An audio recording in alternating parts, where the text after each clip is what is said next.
দেখুন, good morning. আপনাদেরকে একটি টাস্ক দেখাবো, ডিকোডের টাস্ক। ডিকোডের টাস্কটা কীভাবে করবেন, এটার জন্য অবশ্যই আপনাকে ডিকোড অ্যাকাউন্ট থাকতে হবে। ডিকোড অ্যাকাউন্ট না থাকলে আপনি এই কাজটা করতে পারবেন না। যদি কারো ডিকোড অ্যাকাউন্ট না থাকে, আমার আগের ভিডিও দেখে ডিকোড অ্যাকাউন্টটা করে নেবেন। আচ্ছা, তো কীভাবে কাজটা করবেন, প্রথমে ভিউতে ক্লিক করবেন। ভিউতে ক্লিক করার পরে নিচের দিকে আসবেন। নিচের দিকে এসে এখানে স্টার্ট ক্যাম্পেইন বলে একটা অপশন আছে, স্টার্ট ক্যাম্পেইনে ক্লিক করবেন। স্টার্ট ক্যাম্পেইনে ক্লিক করার পর এখানে দেখবেন যে আপনাকে একটা লিঙ্ক দিয়েছে তারা, প্লেফুলের। এই লিঙ্কে ক্লিক করবেন। এই লিঙ্কে ক্লিক করার পরে আপনাকে সরাসরি প্লেফুল অ্যাপসে নিয়ে চলে যাবে। আপনাকে অবশ্যই প্লেফুলের কাজ যদি আগে থেকে করে থাকেন সেক্ষেত্রে এটা ইজিলি হবে। তো প্লেফুলে চলে গেলে এখানে আপনাকে কিছুক্ষণ অপেক্ষা করতে হবে, কারণ প্লেফুলটা একটু স্লো কাজ করে। হ্যাঁ, এরকম একটা ইন্টারফেস আপনারা পাবেন। পেলে নিচের দিকে আসবেন। নিচের দিকে আসার পরে এখানে অথরাইজ নামে একটা অপশন আছে, অথরাইজে ক্লিক করবেন।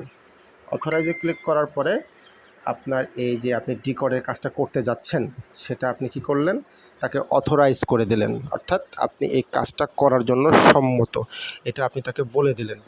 এবার কি করবেন, এখানে দেখুন কনফার্ম অ্যান্ড স্টার্ট বলে একটা অপশন পাবেন আপনারা। কনফার্ম অ্যান্ড স্টার্ট এই অপশনে ক্লিক করবেন। এখানে ক্লিক করার পরে আপনাকে পরবর্তী ইন্টারফেসে নিয়ে চলে যাবে। সরাসরি ডিকোড অ্যাপস আপনার ওপেন হয়ে যাবে। ডিকোড অ্যাপসে আপনারা এখানে এরকম একটা দেখতে পাবেন। তো এখানে দেখবেন যে চেক ইট আউট লেখা আসবে। চেক ইট আউটে ক্লিক করার দরকার নেই, আপনি সরাসরি মিডিলে ক্লিক করবেন। মিডিলে ক্লিক করার পরে কি করবেন, এই যে এখানে দেখুন অ্যাকসেপ্ট ইনভাইট, অর্থাৎ আপনি প্লেফুলে কাজটা করার জন্য অনুমতি দিচ্ছেন, আপনি অ্যাকসেপ্ট অনুমতি দিচ্ছেন। সে অ্যাকসেপ্ট ইনভাইটে ক্লিক করবেন। ক্লিক করার পরে এখানে দেখবেন যে ভেরিফাই অ্যান্ড কানেক্ট ওয়ালেট, এরকম একটা অপশন আসবে। তো এখানে এরকম অপশন আসলে আপনারা ভেরিফাই অ্যান্ড কানেক্ট ওয়ালেটে ক্লিক করবেন। কানেক্ট ওয়ালেটে ক্লিক করার পরে এখানে দেখবেন যে কিছু ইমোজি আছে, প্রত্যেকটা ইমোজির উপরে একটা করে ক্লিক করবেন।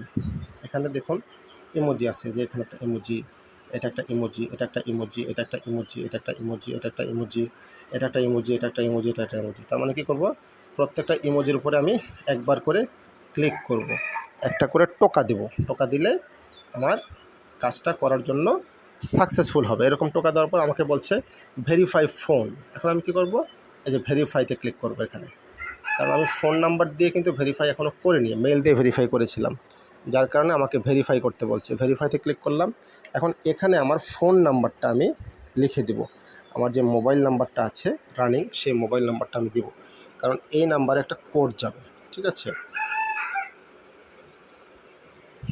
আমি ভেরিফাই ফোন দিলাম। ভেরিফাই ফোন দেওয়ার পর আমাকে সে বলবে যে আমি হিউম্যান কি না। অবশ্যই আমি হিউম্যান। তাহলে হিউম্যান হলে আমি কি করব, এখানে কনফার্মে ক্লিক করে দেব। ঠিক আছে, কনফার্মে যখনই আমি ক্লিক করে দেব তখনই কি হবে, আমার ফোনে একটা ভেরিফিকেশন কোড আসবে। সে কোডটা আমার এখানে কিন্তু বসাতে হবে। হ্যাঁ, ফোনে একটা ভেরিফিকেশন কোড আসবে, এটা অন কলেও আসতে পারে। যদি অন কলে আসে তাহলে ফোনটা রিসিভ করবেন। ফোনটা রিসিভ করে আপনি শুনবেন যে কোডটা তারা কত বলেছে। আর যদি ফোন না আসে সেক্ষেত্রে এসএমএস চেক করবেন। এসএমএস চেক করার পরে দেখবেন যে এসএমএসে কোডটা কত আসছে, সেই কোডটা এখানে বসে দেখুন কোড চলে এসেছে। কোড আসলে আমি কি করব, এখানে ভেরিফাইতে ক্লিক করব। এখানে ভেরিফাই নামে একটা অপশন আছে, ভেরিফাই অপশনে আমি ক্লিক করব। ভেরিফাই অপশনে ক্লিক করলে আমাকে সে বলবে ডিকোডের পাসওয়ার্ড দেওয়ার জন্য। এখানে আমি ডিকোডের পাসওয়ার্ডটা দিয়ে দেব। ডিকোডের পাসওয়ার্ডটা দিয়ে আমি এখানে ডানে ক্লিক করে দেব। হ্যাঁ, এভাবে কিন্তু সকলের আসতে পারে। যদি আসে তাহলে আপনারা ফোনটা ভেরিফাই করে নেবেন, আর যদি না আসে সেক্ষেত্রে আপনাকে কিছু করতে হবে না, অটোমেটিক্যালি সাকসেস লেখা চলে আসবে। আর যদি আসে তাহলে এটা করে নেবেন। এখন আমি কি করব, এখন এখানে দেখুন যে ব্যাক বাটন, এই যেখানে ব্যাক বাটন আছে, ব্যাক বাটনে ক্লিক করে দেবো। হ্যাঁ, এখানে ব্যাক বাটনে ক্লিক করলাম। আবার কি করব, আবার এখানে দেখুন ব্যাক বাটন আছে, এই ব্যাক বাটনে ক্লিক করে দেবো উপরে। আবার ব্যাক বাটনে ক্লিক করলাম।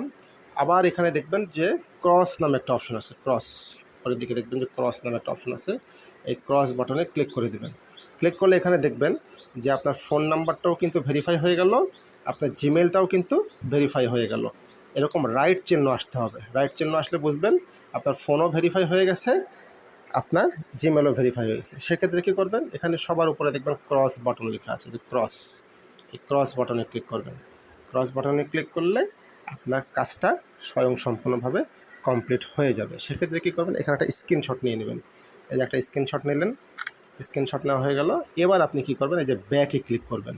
সবার উপরে দেখবেন ব্যাক বাটন, এই ব্যাক বাটনে আপনারা ক্লিক করে দেবেন, ব্যাক বাটনে ক্লিক করবেন, এখানে আরেকটা স্ক্রিনশট নেবেন। এই যে আরেকটা স্ক্রিনশট নেওয়া হয়ে গেল, ঠিক আছে। তাহলে আমি কি করব, আমার এই পেজটাকে আমি কেটে দেবো, দুইটা স্ক্রিনশট যে আমি নিয়েছি এই পেজটাকে আমি কেটে দেবো।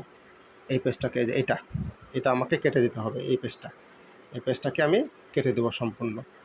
কেটে দেওয়ার পর এই পেজে আসবো, এই পেজে এসে আমি জাস্ট কনফার্ম করে দেবো। কনফার্ম করলে আমার সাকসেসফুলি লেখা আসবে, কারণ আমি কাজটা স্বয়ংসম্পূর্ণভাবে কমপ্লিট করেছি। দেখেছেন, মিশন কমপ্লিট, এরকম একটা মেসেজ আপনাকে আসতে হবে, ঠিক আছে। তাহলে কি করব, আমার কিন্তু দুইটা স্ক্রিনশট অলরেডি নেওয়া হয়ে গেছে। ইচ্ছা করলে আপনারা এই স্ক্রিনশটও দিতে পারেন, কিন্তু টাস্কের ক্ষেত্রে আমরা এই স্ক্রিনশটটা দিব না। আমি সবসময় আপনাদেরকে বলি, টাস্কের ক্ষেত্রে আপনারা কখনোই এই স্ক্রিনশটটা দিবেন না। এই স্ক্রিনশটটা কখন দিবেন, এই স্ক্রিনশটটা যদি প্লেফুল থেকে কাজটা করে থাকেন তখন ওই স্ক্রিনশটটা দিবেন। প্লেফুলে কাজ করলে স্ক্রিনশট জমা দেওয়া লাগে না, অটোমেটিক হয়ে যায়। তো আমি যেহেতু দুইটা স্ক্রিনশট নিয়েছি, সেহেতু আমি কি করব, দুইটা স্ক্রিনশটকে মার্চ করে দেব। কীভাবে মার্চ করব, টু স্ক্রিনশট টুগেদার। আমি আপনাদেরকে আবারও বলছি, দুইটা স্ক্রিনশট মার্চ করার নিয়ম হলো টু স্ক্রিনশট টুগেদার।